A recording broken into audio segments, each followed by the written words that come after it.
잤어요? 잘 자긴 뭐. 잘 자는 게 어딨어, 그냥 잠.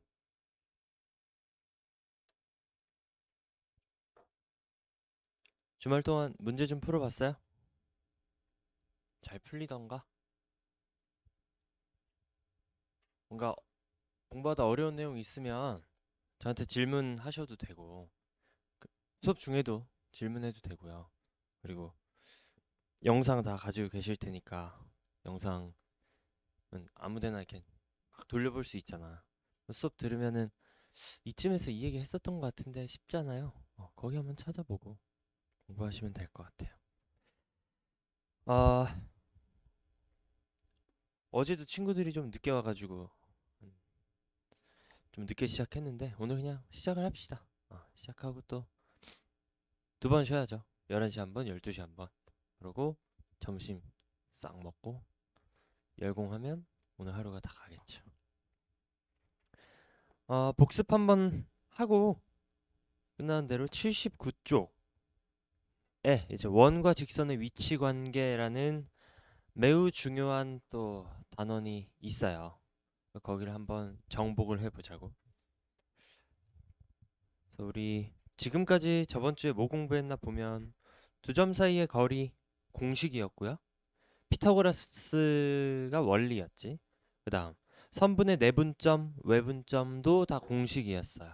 그래서 점 어떻게 찍는지 어, 좀 이렇게 대략적으로 찍을 줄 알아야 되고, 그리고 내분점, 외분점의 구체적인 좌표도 우리가 공식 이용해서 구할 줄 알아야 되고, 그다음 무게중심 중요한 거 세 가지 있었어요. 반 가르는 거, 좌표 구할 때 3분의 x좌표끼리 y좌표끼리 더하는 거, 그리고 2대1 내분점이다 무게중심이라는 게, 그죠? 그래서 문제 풀어보시면 걔네가 어떻게 적용되는지도 알 수 있을 거예요. 그 다음 직선의 방정식. 그래서 1차 함수하고 제가 처음에 비교를 좀 해드렸던 것 같은데 결국 생긴 건 똑같다.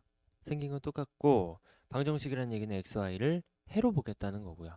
1차 함수라면 y는 ax 플러스 b에서 x가 이제 정의역이 되는 거고, x의 숫자를 막 바꿔가면서 넣었을 때 계산 결과를 y로 보겠다라는 겁니다.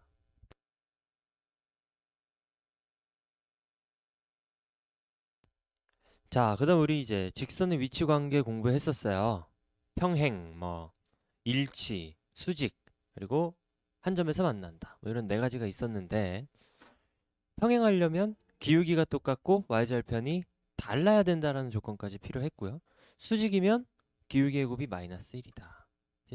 일치는 말 그대로 똑같이 생기면 되고, 아니면 남은 하나 뭐예요? 한 점에서 만난다. 그치? 한 점에서 만나려면 조금만 삐뚤어져 있어도 되니까 기울기가 그냥 서로 다르다만 필요했었다. 그 다음 점과 직선 사이 거리. 얘는 그냥 완벽한 공식이에요. 그냥 공식 외워서 쓸 수 있냐 없냐 차이고, 하나 우리 기억해야 됐던 거, 점과 직선 사이의 거리 공식을 적용시킬 때 시키기 전에 ax 플러스 by 플러스 c는 0 꼴로 바꾼 다음에 abc를 이용해서 값을 구했었고요. 원의 방정식, 우리가 두 점 사이의 거리가 일정하다라는 원의 정의를 이용해서 두 점 사이의 거리 공식 쓰고 양변 제곱해주면 원의 방정식이 나온다고 했어요. 그래서 얘도 보니까 방정식이네요. 그다음 원과 직선의 위치 관계를 이제 오늘부터 해야 됩니다. 지금까지 뭐 배웠는지 뭐 이 정도 설명 가지고 부족하죠, 그죠? 문제를 직접 풀어보시면 설명 들을 땐 쉬웠는데 막상 푸니까 또 안 풀리네, 뭐 이런 것도 당연히 있을 거고요. 그래서 그거를 문제라고 생각하시면 안 돼요.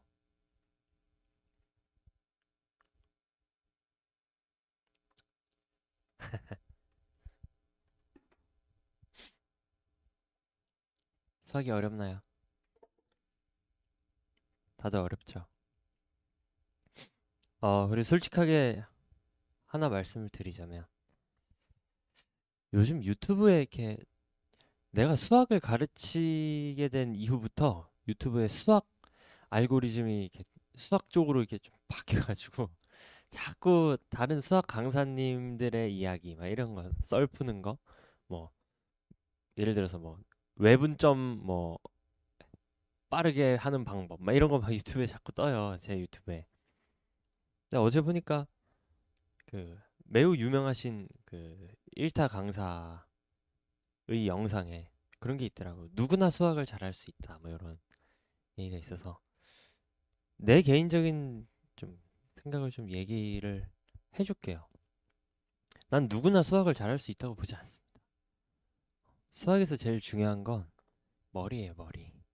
내가 애들을 가르쳐 보면 물론 나도 그렇게 머리가 좋진 않은데 애들을 가르쳐 보면 똑같은 얘기를 해도 적용 본인 걸로 만드는 속도가 달라.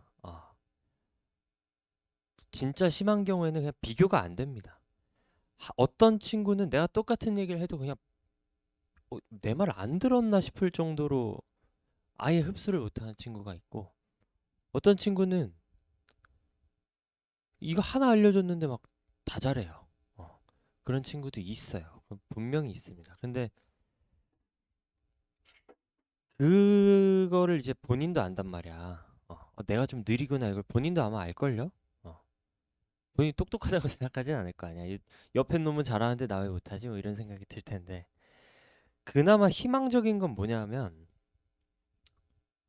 진짜 그 정도까지 어렵게 나진 않아요. 그러니까 수학에 좀 소질이 없는데 1등급을 맞는다. 이거는 아직도 좀 논란이 있어.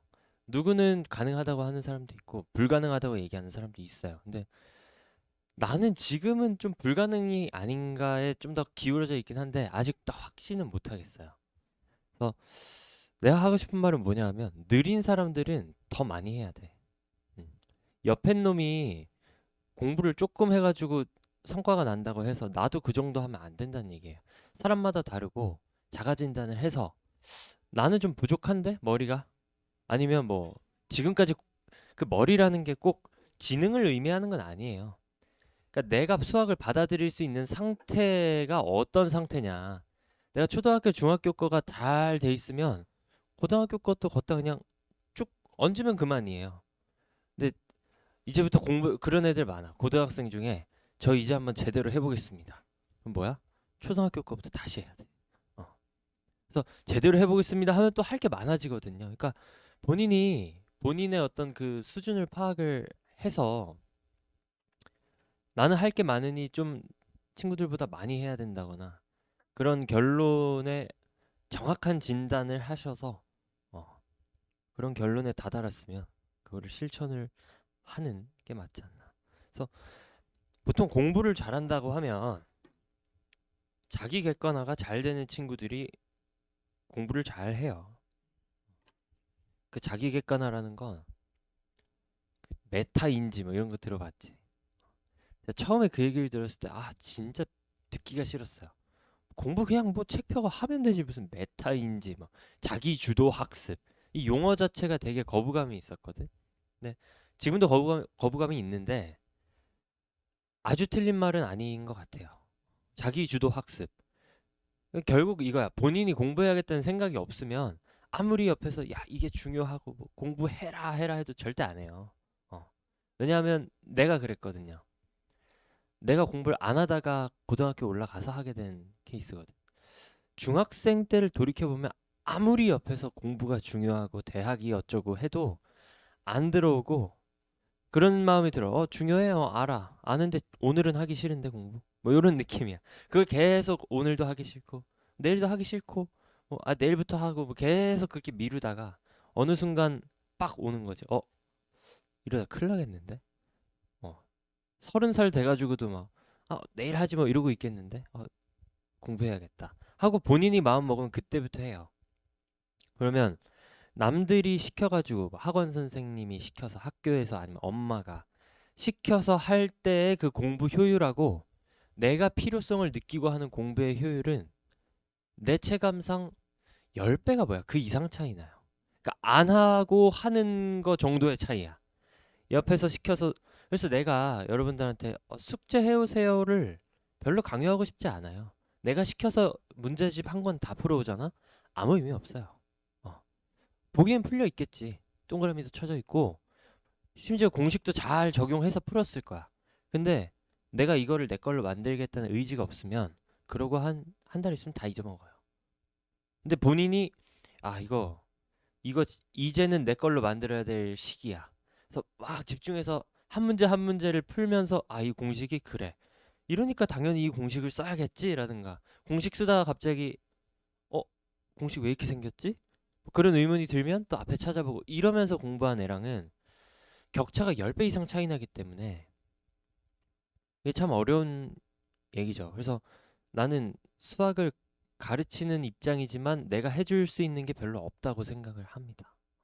내가 여러분들을 위해서 해줄 수 있는 게 별로 없어요. 본인이 필요성을 느껴야 돼. 이런 얘기 왜 하냐면이 아니고 내가 이렇게 생각하는 이유는 제가 중학교 3학년 때 여러분 다 중2, 중3 막 이러네요. 딱 여러분 나이네. 학원에서 잘렸습니다. 내가 숙제를 안 해가서 아직도 기억나요. 내가 강원도 춘천 사람이에요. 춘천에 이제 백선생 수학이라고 있는데 그 수학 선생님이 카이스트를 나온 분이야. 카이스트 동기 3명이랑 해서 한 명은 과학 맡고 한 명은 수학 맡고 그래서 원장님이 수학 선생님이었어요. 그래서 그때 수업을 듣는데 그때 딱뭐 2차 방정식, 2차 함수, 고등수학 상을 하고 있었어. 잘 모르겠는 거예요. 지금 생각해보면 안 들었던 것 같아. 안 들으니까 모르지. 그러니까 붕붕 떠다니는 거야. 진짜 내가 저걸 이해를 해서 하여튼 내 걸로 만들겠다라는 의지를 갖고 딱 들으면 아마 한 방에 이해하지 않았을까? 그렇게 어려운 개념 아니거든요. 근데 계속 이해가 안 갔거든. 그래서 어렵다고 생각했는데 돌이켜보면 어려운 게 아니라요. 그냥 안 들은 거였어 내가. 2차 방정식 뭐 알았어 대충 인수분해 한대? 인수분해 풀어보자. 대충 어려운데? 이래. 진짜로 고민해보고 인수분해 2차 방정식이 뭐지? 진짜 고민하면 이해되거든요. 여러분도 느껴본 적 있을 텐데. 시험 전날에 교과서 보잖아요. 이해가 안 가는 게 별로 없어요. 다 읽으면 이 소리구나 이 소리구나 해요. 근데 시험 한 달 남았을 때, 그러니까 넉넉히 남았을 때 교과서를 보면 막 어렵게 느껴지고 이해가 잘 안 돼. 똑같은 내용인데 시험 전날엔 이해가 된다니까. 그러니까 본인이 이해를 진짜 해야 되니까 이해가 되는 거야. 그래서 그런 게 있고. 그래서 그 원장 선생님이 이제 내가 숙제도 안 해가고 막 수업 시간에 졸고 이러니까 우리 엄마를 불렀어. 학부모 상담을 해야겠대. 그래서 어머니를 데려오라고 하시더라고. 데려갔지. 엄마, 선생님, 원장님이 보재. 앉았는데 나는 그 원장 선생님이 막 웃으면서 이렇게 항상 그러시길래 좋은 얘기 할 줄 알았어요. 원장님 여기 앉아 있고 나 앉아 있고 우리 엄마 여기 옆에 앉아 있는데 어머니 아직은 우리 이 친구가 공부를 시킬 시기가 아닌 것 같다. 저는 일단 이 아이를 못 맡으니까 이제 학원비 환불해드리고 할 테니까 이제 그렇고 이 아이를 공부 쪽으로 시키고 싶어 하시는 것 같은데 공부를 시킬지 한번 고민을 해보셔라. 공부가 길이 아닐 수도 있다. 이런 얘기를 와 내가 옆에 앉아 있고 원장님이 우리 엄마 두 눈을 똑바로 보고 이렇게 딱 얘기를 하는데 그때 내가 좀 충격이 있었나. 아직도 그 생생해요. 그 원장실의 공기. 우리 엄마의 우리 아들이 우리 아들이 개판이라고 뭐 이런 그 분위기 어쨌든 그래서 그랬었어요. 나 나도 공부를 성실하게 한 스타일이 아니었다. 그래서 여러분들이 공부하기 싫은 마음도 내가 다 알아요. 아마 내가 여기서 공부 제일 하기 싫어할 걸? 아닌가? 진짜 공부하기 싫어요. 진짜 재미없어. 이 세상에 재밌는 게 얼마나 많은데. 유튜브만 봐도 하루 종일 너네 하루 종일 오늘은 유튜브만 해. 땡큐지. 하루 종일이 뭐야. 한 달 내내도 할 수 있어. 재밌는 건 너무 많아요. 카페 가서 뭐 커피 마시고 친구랑 뭐 돌아다니고 어쩌고 진짜 많은데 우리 이거 해야 되잖아. 이게 진짜 쉽지 않은 거거든. 공부가. 근데 그래서 지금 특강 듣는 것도 좋은데 계속 고민을 해봐야 돼. 그냥 길 가면서 야, 이 대치동에 내가 점심 먹으러 예를 들어 나갔다 그죠? 바글바글 하거든요, 학생들이. 그러면 생각을 좀 해봐야 돼. 아, 저놈들이, 저 언니 오빠들이, 아니면 저 동생들이 지금 방학에 뭐 어디 속초나 놀러 가고 해야 될 텐데 대치동 이 길 하나에 우글우글 공부 학원 다니고 왜 그러지?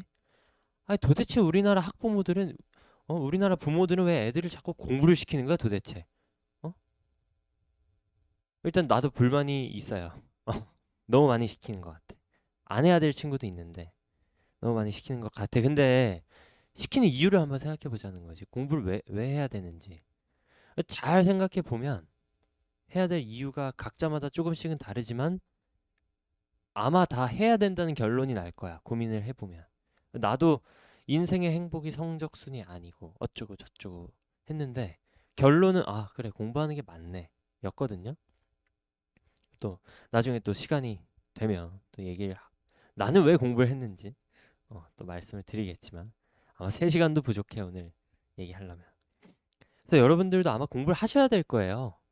여러분들이 공부를 안 하고 있고 공부를 못 하고 있다는 건 잘해야 되는 상황인데 못 하고 있는 거고 열심히 해야 되는 상황인데 안 하고 있는 거야. 안 해도 된다고 아마 착각하는 걸 거라고. 그러니까 착각을 그만하시고 얼른 왜 해야 되는지 본인이 스스로 진짜로 진심으로 느끼셔서 필요성을 느끼면 하는 게 안 힘들어요. 예를 들어서 너네가 뭐 충치가 있어. 치과를 갔다 오래. 뭐 귀찮긴 하죠. 치과 가는 게 그럼 안 가? 아니야. 아파 죽겠는데 가지 말라 그래도 갈걸? 공부도 비슷해요. 내가 지금 공부를 못하고 뭐 수학이 어려운 이 상태, 현 상태가 큰 위기라는 거를 본인이 깨달으면 알아서 공부하게 돼 있어요. 이 위기를 벗어나야 돼. 라는 거. 예를 들어서 뭐 내가 요즘에 또 당뇨 막 이런 거 하도 많이 들어가지고 당뇨병이야.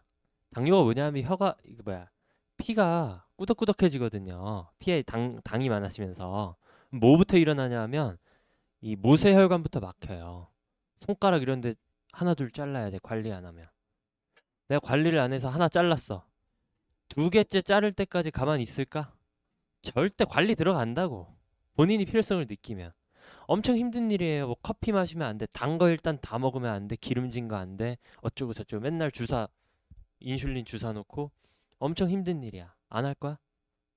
다 해요. 안 그러면 손가락 자르면 돼. 그러니까 손가락이 잘릴 거라는 걸 본인이 인지하는 순간 아무리 힘든 것도 그냥 하게 된다고.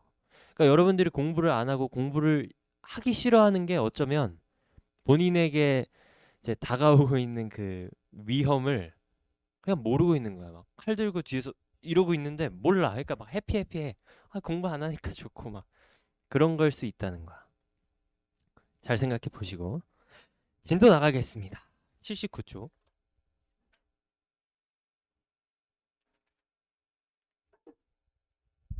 그래서 저번 주에 테스트 결과는 뭐 예상보다 잘 나와서 다행이고 우리는 화목 이틀 보기 때문에 오늘 하고 목요일에 아마 또 시험이 있을 거예요. 아시다시피 시험으로 뭘 하는 건 아닙니다. 그리고 여기 대치동은 또 입반 테스트가 엄청 많더라고. 그래서 제가 이제 정규반을 열면 항상 자주 듣는 질문이 입반 테스트는 어떻게 하나요? 그래서 저는 그런 거 안 합니다. 이래요. 입반 테스트 그럼 잘하는 애는 받고 못하는 애는 안 받나? 목적이 뭔지 잘 모르겠어. 입반 테스트라는 게. 그 수학이라는 게 어려운 수학이 있고 쉬운 수학이 있는 거는 아니거든요. 진 그러니까 고3이면 또 얘기가 달라.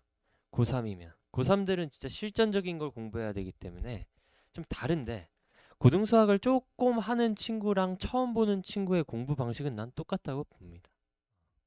그냥 알면 아는 거고 모르면 모르는 거고 뭐 한두 번 봤던 친구는 아는 거는 다시 보고 몰랐던 것만 나 이 부분이 부족하구나 이 부분 메워야지 그래서 모르는 거 메우는 관점에서 그냥 공부하고 그러면 되는 거지 무슨 레벨 차이를 두고 막 그 어려운 그 수학은 뭘 공부하는 건지 잘 모르겠어요. 어. 그러니까 인수분해가 인수분해지 쉬운 인수분해가 있고 어려운 인수분해가 있는 건 아니잖아요. 그래서 뭔지 잘 모르겠어. 그리고 이 얘기까지만 하고 우리 수업합시다. 제가 이제 상담하다 보면요. 가끔 깝깝한 얘기를 좀 들어서 아마 학부모님들의 생각이 여러분들한테도 예, 전염이라고 하기엔 좀 그렇고 여러분들도 그런 생각을 가지고 있는 사람들이 있을 것 같아서 말씀을 드리면 쉬운 구구단이 있고 어려운 구구단이 있나요? 아니죠. 그럼 구구단은 뭐야? 공부의 끝이 있는 거 아니야? 11은 1부터 99, 81까지 외웠으면 끝난 거잖아요. 공부 끝. 그지? 나는 고등수학에도 공부 끝이 있다고 봐요. 근데 고등학교 수학 공부를 할 때 자꾸 착각하는 게 우리 애가 기본을 했으니까 이제 심화를 해야 되고 심화를 끝냈으니까 더 심화를 해야 된. 심화가 도대체 어디까지 있는 거야? 나는 어디까지인지를 모르겠어요. 그냥 구구단 같은 거야. 내 생각엔. 99, 81까지 외웠으면 공부가 끝나는 거지. 거기서 막 세 자릿수 곱셈을 공부를 하고 싶어 한다. 할 수는 있죠. 무슨 도움이 되는 거냐라는 얘기야, 내 말에.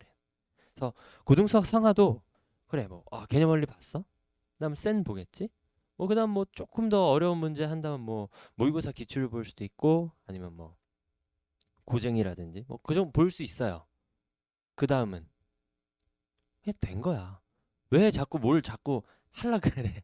어 끝 끝을 봤으면 된 거고 그 다음에 수원 수투 고3 때까지 공부할 거 다 한 다음에 수능 치고 졸업하는 거지. 왜 자꾸 그러니까 여기 대치동에 보면 수학 공부를 거의 수학자가 되려고 하는 것 같아. 수능이 목적이 아니야. 어, 진짜로. 뭐 이렇게 많이 해요? 너무 과해. 너무 과해. 그래서 그 정도의 과목은 아니다. 그 대신 그 대신 요 책에 있는 것 중에 모르는 게 하나라도 있으면 안 되겠지. 이거 기본서잖아요. 기본서. 개념 원리. 그죠? 그러니까 여기에 있는 거를 다 아는 거부터 하시고 나서 뭐 시간이 남아 돌면 그때 딴 걸 하시든가 일단은 여기 있는 거 다 알아야 되지 않을까고요. 자, 봅시다. 자, 원과 직선의 위치 관계예요. 원이 있고 직선이 있다.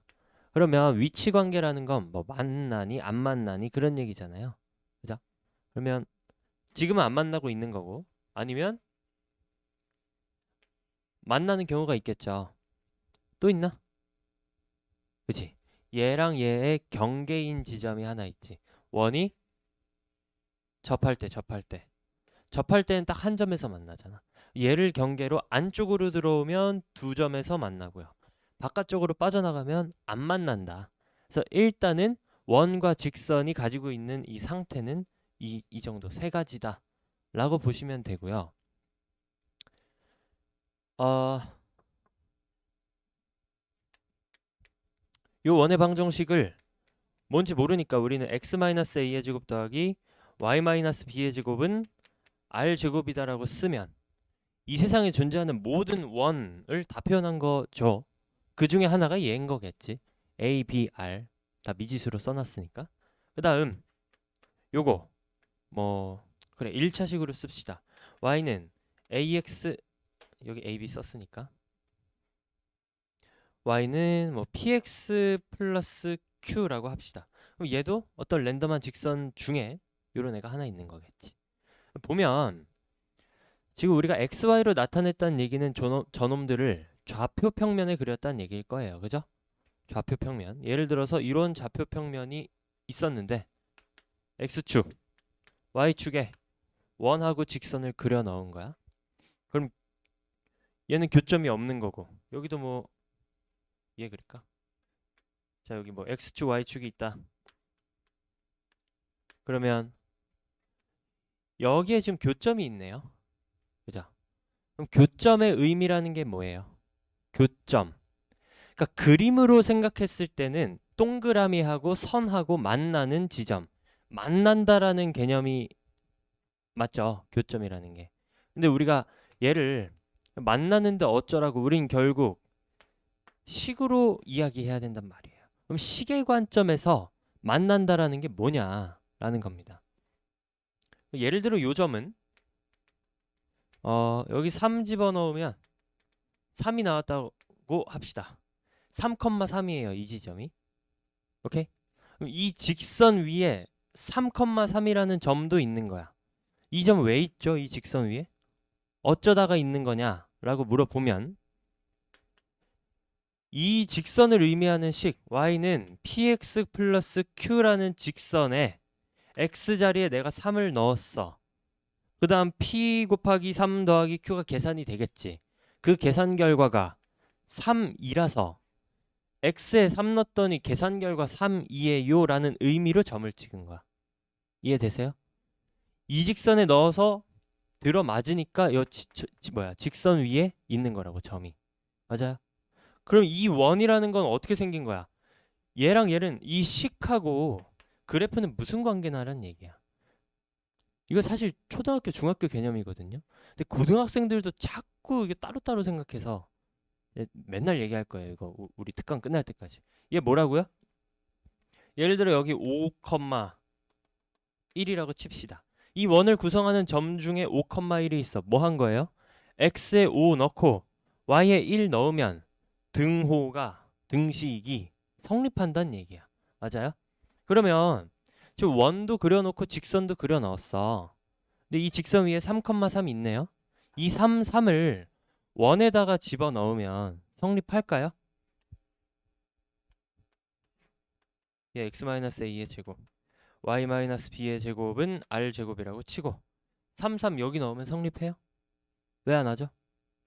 원을 구성하고 있는 점이 아니잖아. 그죠? 그러면 교점이라는 건 무슨 의미가 있냐면 원 위에 있기도 하고 직선 위에 있기도 한 점이죠. 그러니까 되게 특이한 점이야. 원래는 일반적인 케이스라면 직선에 들어가는 게 원에 들어가서도 성립할 거라는 보장은 전혀 없지.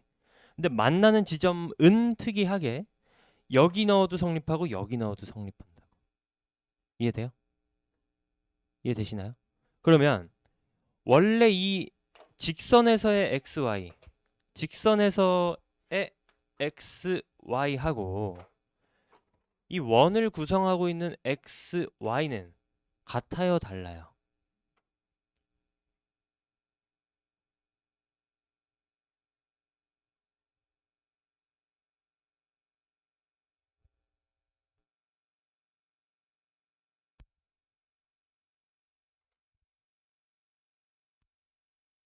같을까, 다를까? 다르죠. 원래는. 왜? 여기에 33 넣는다고 여기에 33 넣으면 성립 안 한다니까. 그러니까 요 xy랑 요 xy는 다른 거예요. 기본적으로. 근데 교점을 이야기할 때만큼은 똑같아진다. 맞죠? 우리가 질문이 뭐냐면 요 상태랑 요 상태랑 요 상태 중에 어떤 건지를 우리가 파악하고 싶으면 질문을 어떻게 해야 돼? 혹시 원하고 직선의 둘 사이에 교점이 있니라는 질문 자체가 어떻게 보면 요 상태인지 요 상태인지 요 상태인지를 물어보는 질문하고 똑같아요. 교점이 없으면 이 상태다라는 대답을 한 거고 교점이 한 개 있으면 이 상태다라는 대답을 한 거고 교점이 두 개 있으면 요 상태다라는 대답을 한 거 아니에요? 그러니까 위치 관계를 대답을 하는 방식 중에 하나가 교점의 유무라는 얘기야. 그리고 이 교점이라는 건 매우 특이한 지점이라는 얘기지. 원래 이 둘을 구성하고 있는 XY는 아무 관련도 없는 거예요. 얘는 직선 거고 얘는 원 건데 만약에 교점이 있다면 그때는 이 X랑 이 X랑 똑같겠지. 이 Y랑 이 Y랑 똑같겠지. 이해되세요? 그래서 어떻게 할 거냐? 혹시 교점이 있니? 라는 질문을 하면 어떻게 대답을 할 거냐 하면 그러니까 대답이라는 게 무슨 말이냐면 교점이 있는지 없는지를 어떻게 파악할 거냐라는 얘기예요. 어떻게 파악할 거냐 하면 만약에 교점이 있다면 원에 있는 xy하고 직선에 있는 xy의 정체가 같은 순간이 있겠네. 맞아요? 만약에 교점이 없다면 무를 한자로 복잡하죠? 아이고. 교점이 없다면 어떻게 했어요? xy가 일치하는 두 xy가 없겠네. 전혀 없겠네. 이해되세요? 그럼 있을 수도 있고 없을 수도 있는데 우리는 어떤 행동 양식을 취해야 되느냐? 일단 있다고 치는 거야. 이해되세요? 있든 없든 일단 있다고 친다고. 만약에 실제로 있다면 요놈의 정체가 밝혀질 거고요. 만약에 없다면 이상한 식이 나올 거야. 없는데 같다고 했으니까. 이해되세요, 이 말? 이 원을 만족하는 xy랑 이 직선을 만족하는 xy랑 똑같은 xy가 한 개도 없어. 근데 내가 뭐라고 해버렸어? 있다고 가정을 해버렸어. 없는데 있다고 억지로 등식에 끼워 넣은 거야. 그러니까 등식이 말이 안 되는 거지. 이해되세요? 예를 들면 이런 거야. 예를 들고 싶은데 예시가 없으니 예시를 찾아봐야지.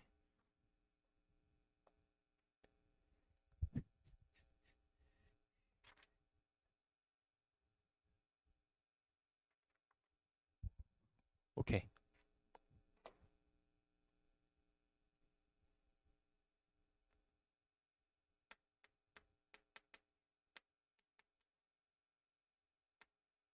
자, 이런 원이 있고요. 직선 y는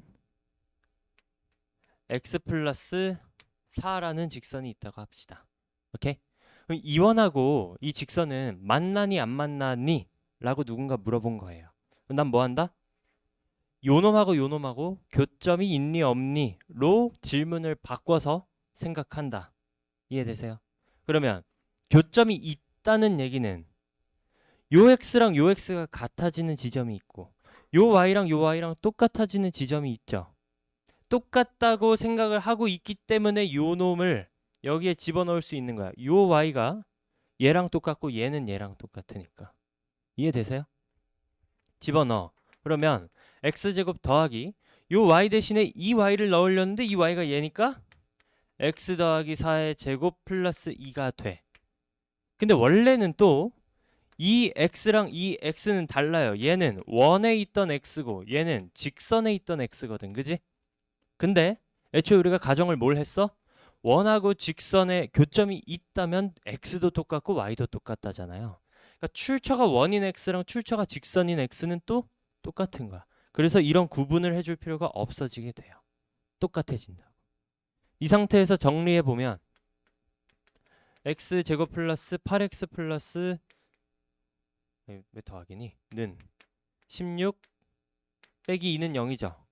그러면 2x 제곱 플러스 8x 플러스 14는 0이니까 x 제곱 플러스 4x 플러스 7은 0이다. 까지 되나요? 되세요? 그러면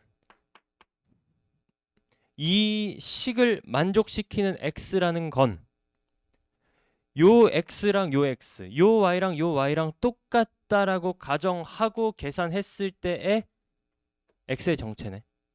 그죠? 이해되죠? 근데 그 x가 얘 정답을 풀면 x가 뭔지 나오겠네요. 교점에서의 x좌표가 나올 거란 얘기야. x좌표 뭐 나와요? 얘 보시면 x 플러스 2의 제곱 완전 제곱식으로 바꾼 거야. 더하기 3은 0이지. 3 어차피 플러스 값이죠. x 플러스 2의 제곱 얘도 플러스 값 아니에요? 그럼 무조건 양수 아니니? 무조건 양수인데 0을 어떻게 만들어? 못 만든다는 얘기야. 그러니까 이 등식을 성립시키는 x는 이 세상에 없다는 얘기야. 이해되겠어요? 그러니까 순서가 어떻게 돼? 다시 원하고 직선하고 교점이 있니라고 물어봤는데 있는지 없는지 알지도 못하면서 일단 있다고 쳤어. 그러니까 잘못한 거지. 그래서 뭐 난 거야? 오류 난 거야. 없는데 있다고 했으니까. 이해되세요? 이거를 저는 이제 직관적으로 보여드리려고 이렇게 한 거고 어떻게 해야겠어요? 수학 문제집에서는 요놈의 해가 없다는 걸 어떻게 보여? 판별식이 0보다 작다를 보이면 되겠네. 판별식 4분의 d 다 아시나요? 4분의 d 하면 반띵의 제곱이니까 4고요. 마이너스 ac 7이니까 마이너스 3이 나와서 판별식이 0보다 작아지니까 해가 없습니다. 그러니까 이거를 못하는 친구가 또 아무도 없어요. 고등수학 하를 공부한 사람 중에 이거 못하는 애 아무도 없다고. 근데 100% 이해하고 있는 사람은 아무도 없어. 그냥 이거 그냥 일단 연립을 하거든. 그 다음에 판별식이 0보다 작으면 교점이 없는 거야. 왜? 그럴 것 같지 않냐? 뭐 판별식이 0보다 작으면 해가 없는 거니까 뭐 해가 교점이겠지. 뭐 교점도 없는 건데. 그러니까 진짜 왜 그러냐고. 그럼 설명을 못 해요. 그러니까 진심으로 이해가 돼야 돼. 이 과정이 또 결론을 이렇게 내면 안 되지. 원하고 직선하고 교점이 있는지 없는지를 파악하려면 연립한 다음에 판별식이 0보다 작은지를 판단합니다. 그럼 방법에 대한 얘기지 이해한 건 아니라고요. 이해되세요? 이 내용 다 상세하게 설명드렸어요. x, x, y, y 뭐 연립을 어떻게 하네 어쩌고 저쩌고 다 얘기 드렸습니다. 놓쳤다. 한 번 더 집에 가서 보세요. 아시겠죠? 구요. 썩 좋은 방법이 아니에요. 근데 공부해야 되는 방법이긴 합니다.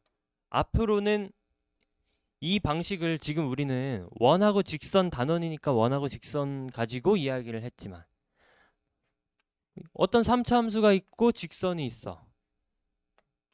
교점을 구하고 싶어. 어떻게 하면 돼? 원래 이 3차 함수를 구성하는 xy가 있겠지. 그다음 직선을 구성하는 xy가 있을 거예요. 그 둘은 당연히 다른 거지. 다르니까 그래프 다르게 나왔을 거 아니야. 근데 교점이 궁금해라고 했기 때문에 우린 교점만 보면 되죠. 그래서 교점을 궁금해하는 순간 xy를 똑같은 애라고 볼 수 있지. 여기 있는 놈의 xy랑 여기 있는 놈의 xy가 좌표가 똑같잖아요. 점이. 그래서 같다라고 놓을 수 있고 연립하시면 그때 x 값들이 교점의 x 좌표들이 될 거다. 그죠? 이해되나요? 근데 원에서는 원이라는 어떤 도형의 이 기하적인 특성상 이런 복잡한 계산을 하지 않고 바로 파악할 수 있는 방법이 있더라. 어떻게? 원의 중심하고 직선 사이의 거리를 보면 되더라란 얘기야.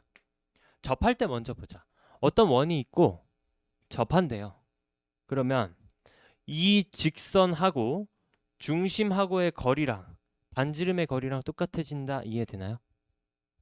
조금 더 디테일하게 설명을 드리자면 원이 있고 원의 접선은 항상 원의 중심으로부터 점까지 그었을 때 수직이다라고 저번에 했었는데 기억나니? 항상 수직이에요. 근데 이 수직 조건이 왜 중요하냐면 우리가 점하고 직선 사이의 거리를 구할 때도 수직이었거든. 그죠?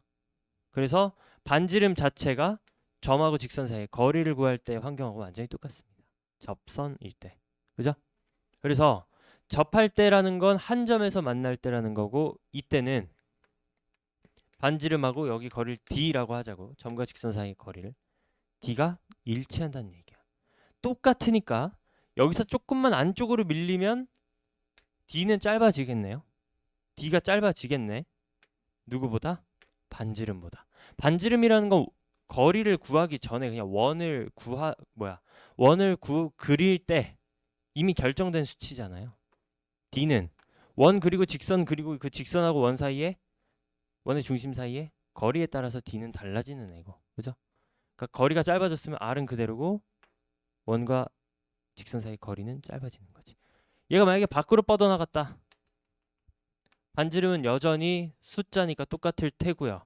이번엔 중심하고 D, 직선 사이의 거리가 더 길어지겠네. 그죠? 그래서 아까 제가 말씀드린 연립해서 푸는 방법보다는 이 방식으로 푸는 게 여기선 더 좋은 방법이다라고 말씀드릴 수 있을 것 같아요. 원래 뭐 좋고 나쁜 게 어디 있어, 그죠? 근데 얘는 이렇게 푸는 게 더 좋은 방법이다. 봅시다. 이해됐나요, 다? 넘어가면 될까요? 자, 그래서 교재에 81쪽에 필수예제 11번 한번 봅시다. 그래서 원과 직선의 위치 관계가 다음과 같도록 하는 실수 K의 값 또는 값의 범위를 구하시오. 서로 다른 두 점에서 만나거나 접하거나 만나지 않거나 나올 수 있는 케이스 세 가지 다 써놨네요. 그러면 서로 다른 두 점에서 만나려면 첫 번째 풀이는 연립을 했을 때 해가 두 개 나오면 되겠죠. 그 다음 접한다는 연립했을 때 해가 한 개 나와야 된다는 얘기고, 여기서 우리가 연립을 할 수 있는 이유는요, 우연히 가능한 거예요. 우연히. 예? 우연히가 무슨 말이죠? 원이 지금 보면 x제곱 플러스 y제곱은 r제곱이잖아. 직선은 y는 ax 플러스 b 뭐 이렇게 생겼다고 칩시다. 그럼 이 y 자리에 얘를 대입하는 순간 원이라는 놈이 제곱 더하기 제곱의 형태라서 요 놈이 식에 들어갔을 때 이놈의 통째로의 제곱이 되고, 얘 제곱하고 뭐 계산 다 하면 뭐가 나와요? 2차식이 나와요. 2차식. x에 대한 2차식이 나와버린다고. 그래서 우리가 연립했을 때 2차식 우리 감당되잖아요. 그래서 할 수 있는 거야. 만약에 뭐 x 세제곱 플러스 뭐 어쩌고랑 y는 뭐 ax 플러스 b야.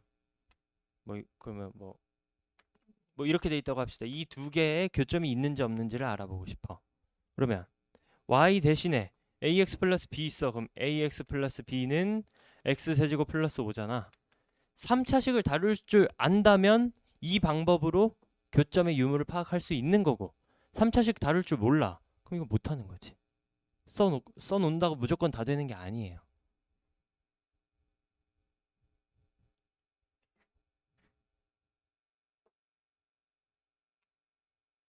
오케이. 그래서 얘는 땡큐하게도 y 제곱이니까 거기에 직선 연립해도 2차식 그냥 나와서 내가 계산할 수 있는 형태가 나와버린다. 특히 2차식은 우리 많이 공부했잖아. 판별식, 뭐 완전 제곱, 뭐 중근을 갖고 이런 거 다 아니까 지금까지 알고 계시던 거 그대로 적용시키면 된다는 얘기예요. 안 만나려면 허근이 나와야 된다 해놓고 밑에 다른 풀이 해가지고 혹시 보이나요? 그 다른 풀이는 뭐예요? 원의 중심과 직선 사이의 거리를 d라고 하면 해놓고 원의 중심하고 직선 사이의 거리를 원이 가지고 있는 반지름의 길이랑 비교해서 누가 더 긴지 파악했다. 그래서 반지름이 더 길면 거리가 짧다는 얘기예요. 그러니까 뚫려 있다는 얘기예요. 반지름이 더 짧으면 멀리서 지금 거리 잰 거 맞죠? 그래서 안 만나고 있다 라고 파악할 수 있다는 얘기입니다. 그럼 이 두 가지 방식 중에 내가 왜 원의 중심하고 직선 사이의 거리를 구하는 게 더 좋은 방법이라고 했냐 하면 83페이지에 193번 한번 볼까요?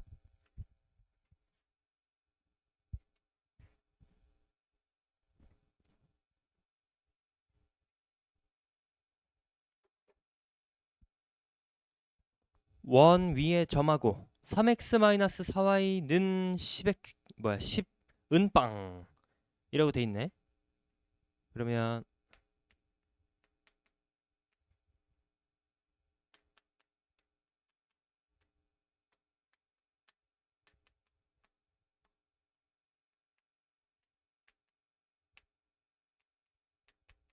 요놈하고 요놈의 어떤 위치 관계를 알고 싶다는 얘기예요.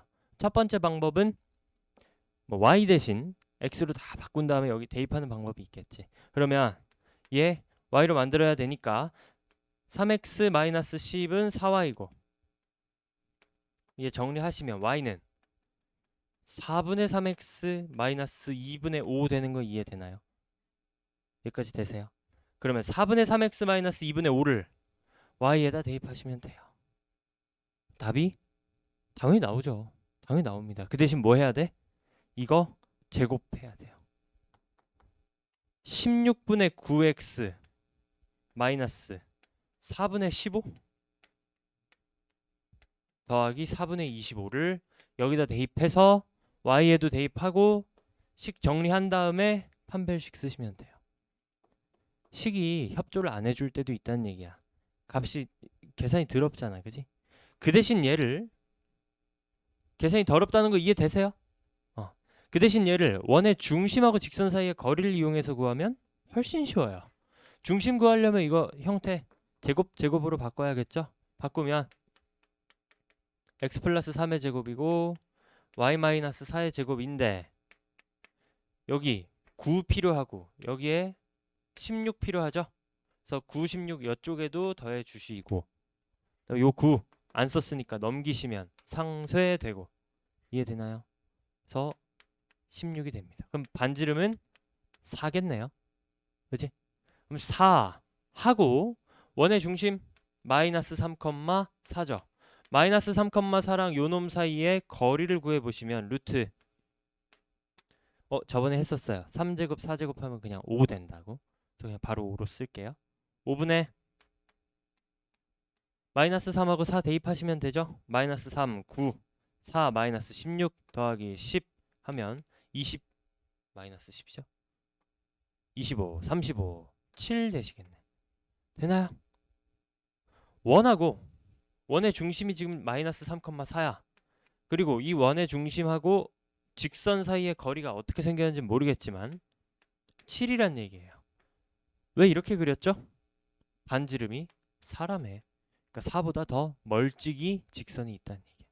이게 훨씬 편하죠. 아까 뭐 16분의 9였나? 그 제곱하는 것보다는. 그래서 일단은 얘로 도전해보는 게 좋다. 요 원의 중심하고 직선 사이의 거리 이용해서 웬만하면 이 단원의 문제를 푸십쇼라는 얘기입니다.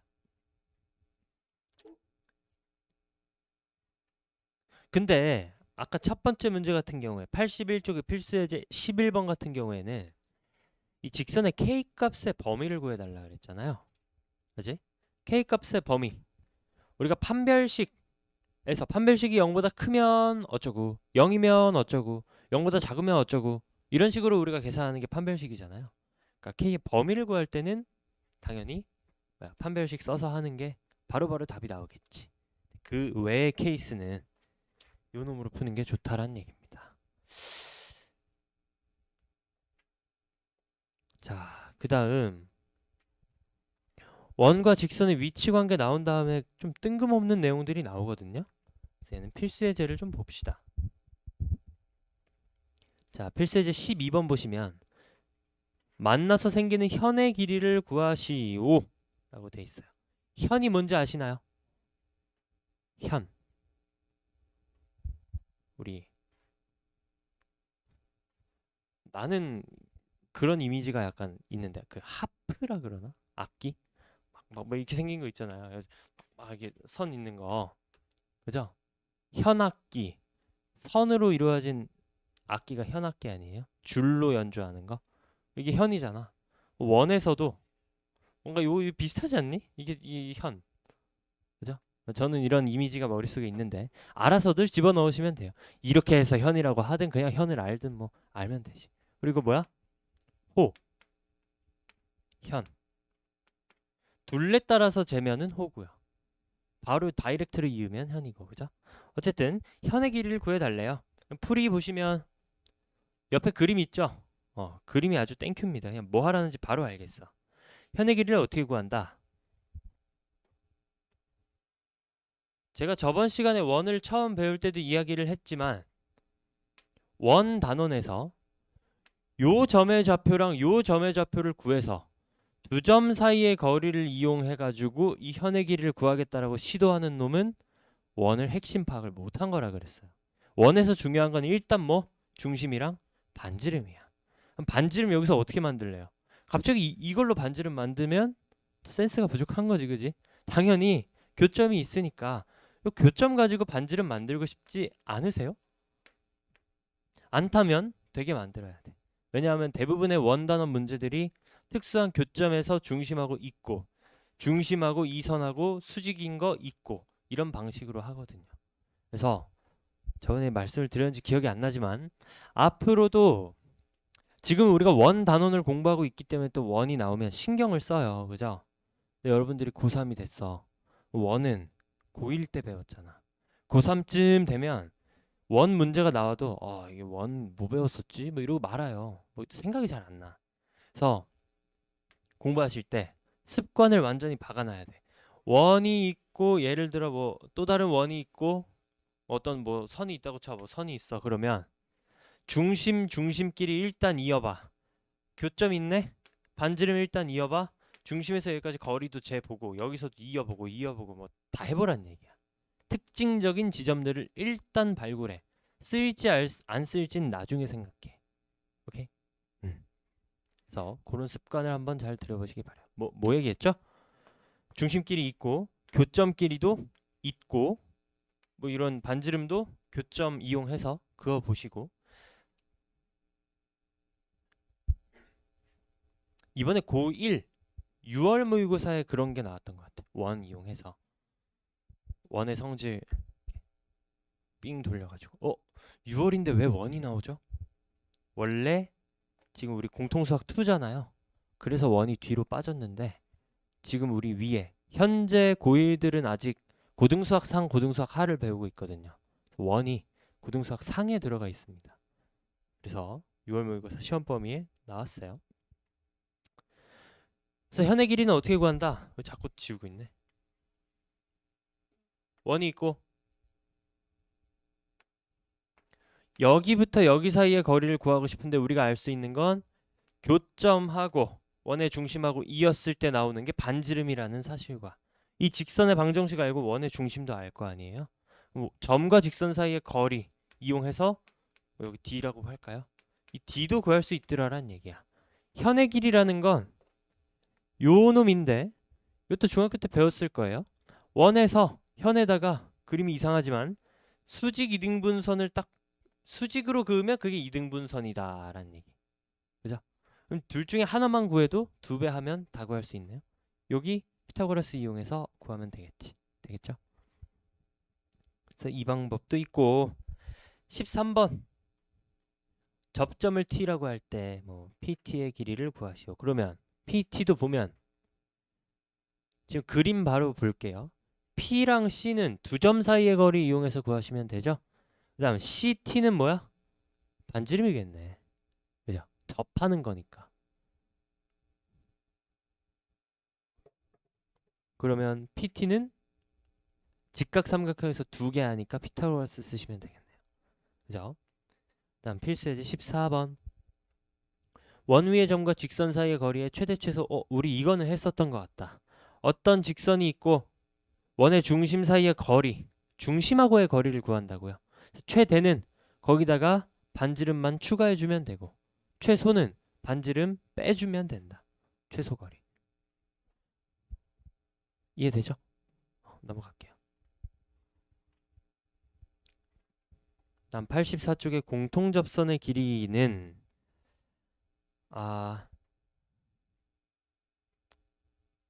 여기 그냥 읽어보시면 될 것 같아요. 크게 뭐 엄청나게 중요한 내용은 아니고 오늘 시간 봐서 좀 괜찮다고 하면은 뭐 설명을 드릴 수 있도록 하겠지만 크게 중요하진 않습니다.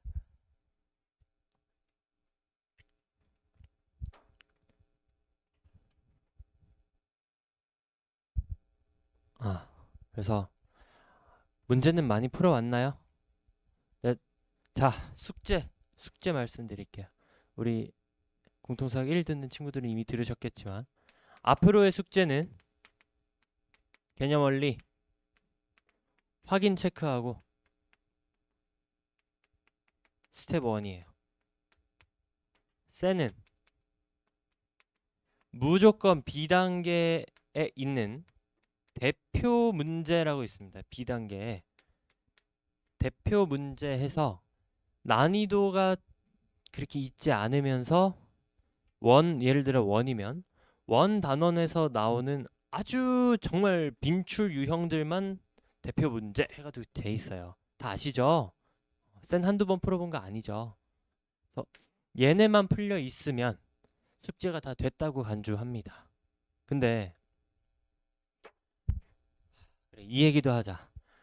지금 몇 시야? 자, 우리가 이거 녹화를 시작한 지 뭐 한 40분, 50분 됐어요. 엄마한테 엄마 선생님이 40분, 50분 부분 보래. 해가지고 혹시 숙제에 대해서 뭔가 궁금증이 있으신 우리 어머니가 계시다면 영상을 확인하시기 바랍니다.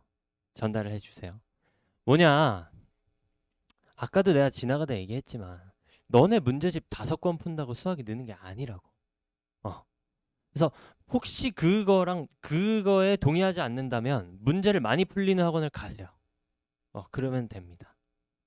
근데 내 경험상 그러니까 내가 고등학생 때라고 하면 되게 옛날 같나요? 그렇진 않죠? 야, 우리 때도 메가스터디 있고 인강 듣고 다 했어요. 학원 다니고. 그러면 내가 이제 우물한 개구리지. 그냥 내가 속했던 아주 작은 춘천이라는 세상에 대해서 얘기를 하자면 항상 나는 고등학교 때 우리 교실에서 내가 수학 제일 잘했어. 당연하지. 그러니까 뭐 좋은 대학 갔겠지. 그죠? 내가 제일 잘했거든. 학원은 다 다녀요. 심지어 애들 문제집 최소 3권씩 풉니다. 학원에서 나눠준 거 센 RPM 어쩌고 해가지고 한 3권 풀어. 나는 한 권 풀었어요. 내가 더 잘했어. 어, 선생님 머리가 좋은 거 아니? 아니에요. 아니에요. 내가 머리가 얼마나 안 좋은지 증명을 하는 건 좀 부끄러우니까 말고. 어쨌든 문제를 나보다 다 많이 풀면 많이 풀었지 적게 푼 애는 없었어요. 근데 나는 문제 풀 시간이 어떻게 보면 좀 부족했거든. 내가 나중에 시간이 된다면 고등학교 때 플래너, 여러분들 다 플래너 쓰세요? 뭐 이투스 이런 데서 플래너 막 선착순 이런 거 하잖아. 아직도 기억이 생생한데. 오늘 밤 11시에 그거 플래너 선착순이 있어가지고 10시 55분부터 대기 타고 있다가 눌러서 플래너 받고 이랬었는데. 어쨌든 그래서 그 플래너의 작성을 저는 많이 했어요. 내가 사실 지금 고등수학 하특강이지만 공부에 대해서 해주고 싶은 얘기가 진짜 산더미야. 공부 어떻게 해야 되는지. 저는 공부를 다 잘했거든요. 영어도 1등급, 국어도 1등급, 생물 1등급, 지구과학 2등급, 수학은 비밀 뭐 이러니까 학교 내신도 좋았고. 그러니까 공부하는 거에 대해서 해주고 싶은 얘기가 너무 많은데 하나만 얘기하면 계획표 잘 짜세요. 계획표를 짜셔야 돼. 여러분들은 다 나약한 인간들이기 때문에 계획이 눈앞에 보이지 않으면 계획이 없다고 생각해버려. 해야 될 거를 본인이 알아도 쓰시라고. 내일까지 숙제해야 돼. 써요. 숙제해야 돼가 머릿속에 들어있는 놈하고 계획표에 써가지고 자꾸 맞다 숙제. 눈으로 보는 거하고 달라. 이 행동력이 달라져. 그것 때문에 쓰는 거거든요. 그리고 계획표는 지키려고 쓰는 건 아니라고 생각해요. 저는. 나는 항상 계획표에다가 한 20개 써놓으면 그중에 7개 지키고 13개는 다음날로 넘어갔어요. 그럼 뭐하러 쓰냐? 그냥 내가 해야 될 게 20개가 있다라는 자극을 계속 받아야 돼. 그래야 여러분들이 밥 먹고 20분 동안 그냥 멍 때리고 앉아있는다든가 뭐 학원 끝나고 집 가가지고 잠깐 쉬자 라든가 그런 시간을 의지로는 못 줄여. 그냥 너네가 해야 될 게 너무 많기 때문에 시간에 쫓겨서 어쩔 수 없이 행동하는 뭐 그런 역할을 한다고 생각해요. 계획표가. 다 지키려는 게 아니고 할 게 산더미니까 빨리 지워버려야지의 의미에서 계획표가 필요하고 그 20개의 해야 될 것들을 쳐다보면서도 바쁘게 움직여야겠다는 생각이 안 들면 아직 공부할 때가 안 된 거고요. 그건 어떻게 안 돼. 야, 암에 걸렸어. 간암에 걸렸어. 술을 너무 많이 마셔서. 술 이제 그만 드셔야 되는데 계속 마셔. 어떡하니? 뭐 어떻게 마시고 뭐 심해져야지. 안 그래요? 그걸 주변에서 어떻게 말리냐고. 그렇게 나는 공부를 안 할 거야 이러는데 어떻게 시키냐고요. 안 돼요. 그래서 무슨 얘기 하고 싶냐? 그 플래너에 보통 중간고사가 4월 27일, 28일 이때입니다. 그러면 중간고사 보기 2주 전이면 여러분들 뭐 해요? 이미 개념은 뭐 한 4-5번 돌렸고 문제집도 어느 정도 풀었고 뭐 오답 정리 뭐 이런 거 하고 있는 시기겠죠? 2주 남았으면. 저는 그때 뭐 하고 있었냐면 그 증거물을 나중에 한번 가져와 줄게요. 생각이 나면 2주 전에 수학 교과서 정독이라는 그 해야 될 리스트가 그런 게 적혀 있어. 2주 전에. 오케이? 문제를 푸는 게 아니라요. 수학 교과서 정독이라는 게 들어있다고. 심지어는 수학 교과서를 정독했다는 놈을 난 주변에서 한 명도 못 봤어. 다 인강 듣고 하고 하죠. 다 좋다 이거야. 근데 진짜 이해가 안 갔을 때 해결할 수 있는 건 교과서에 다 있습니다. 교과서. 그래서 내가 저번에도 한번 얘기했었는데 거기 나와 있는 증명들 다 미지수로 써져 있어서 읽기 진짜 짜증나게 생겼지만 한번 읽어보세요. 그런 거 완벽히 내 걸로 이해하는 그 경험이 쌓이고 쌓여서 나중에 수학 잘하게 될 겁니다. 라고 얘기했었거든요. 수학 교과서에는 다 그렇게 써져 있어요. 다 미지수에 다 일반화돼 있고 뭐 설명도 딱딱하고 재미도 없어요. 근데 시험 치기 2주 전에 그걸 내가 했다는 얘기는 나는 스스로 느끼고 있었다는 거지. 뭐가? 문제 한 문제 더 푸는 것보다 개념 공부하는 게 훨씬 중요하다라는 거. 그러니까 개념을 정확히 이해하잖아요. 왜 공부하냐 하면 여러분들 봤던 문제 기억해가지고 풀려고 수학 공부하는 게 아니에요. 어? 처음 보는 문제 풀려고 하는 거야. 처음 보는 문제는 센에 없고 개념 원리 안 들어있어요. 어? 어차피 센으로 다양한 양치기를 통해서 어려운 수학 문제 대비가 안 된다는 거야. 원리가. 상식적으로 안 그래? 센에 나온 문제면 쟤도 맞추고 얘도 맞추고 나도 맞추고 다 할 텐데 뭐하러 시험 내? 처음 보는 거 낸다고. 그럼 처음 보는 거는 양치기로 당연히 대비가 안 되는 거 아니야? 당연히 개념을 봐야 되는 거 아니야? 그러니까 이게 상식적인 얘기거든요. 뭐살 빼고 싶어. 그럼 안 먹고 운동해야죠. 뭐가 더 있는데? 뭐 다이어트 뭐 약을 찾아봐. 이상하잖아, 상식적으로. 그지? 그래서 그런 말씀을 드리는 거고 최소한이에요. 최소한이고 숙제가 너무 적은 거 아닌가요? 라고 한다면 숙제 많이 내는 대로 가세요. 그게 내가 해줄 수 있는 말입니다.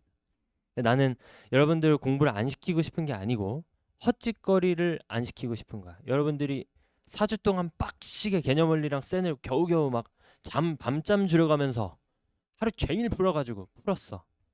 고생하셨습니다. 별로 의미는 없는 것 같아요. 그러니까 고생하지 말고 그 문제 풀 시간에 개념 보라는 거야. 어, 개념 보라는 거고요. 얘는 그 개념이 내가 잘 이해했는지 확인할 수 있는 최소한의 문제량이라고 보시면 돼요. 이건 난 풀어야 된다고 생각해요. 그리고 부족하다고 생각해. 더 풀어야 된다고 생각해요. 그러니까 요거에다가 본인이 역량이 된다면 좀 더 푸세요. 대표 문제 밑에 있는 걸 더 풀든 나는 이제 C단계 풀어볼 수 있겠는데 하면 C단계 풀든 이 얘기만 하고 싶시다. 고난도 문제가 좋은 게 아니에요. 왜 고난도인 줄 알아? 내가 개념을 열심히 봤지. 근데 문제가 안 풀려. 이 개념하고 별로 상관이 없는 내용인 경우가 많아요. 그러니까 지엽적인 경우가 많다고. 예를 들어서 고1 문제집에 나와 있는 고난도 문제 중에 미적분을 알면 쉽게 풀리는 문제도 되게 많거든요. 그러니까 어떻게 보면 위에 학년 거를 내놓고 너네 못 풀겠지. 어렵지. 여봐, 너네 공부 더 해야겠지. 이런 거랑 비슷해. 오케이? 그래서 고난도 문제는 진짜 나중에 시험 치기 직전에 내신 시험 보기 직전에 문제를 막 이제 좀 다양한 문제를 머릿속에 이런 것도 나오고 이런 것도 나오고 해서 문제 외우잖아요. 어느 정도. 그때 필요한 거지. 지금부터 고난도 풀어봤자 기억도 안 나요. 나중에. 그러니까 지금은 뭐야 개념 원리에 있는 내용들 잘 이해하시고 기본 문제 풀어보시고 잠깐 쉬었다 합시다.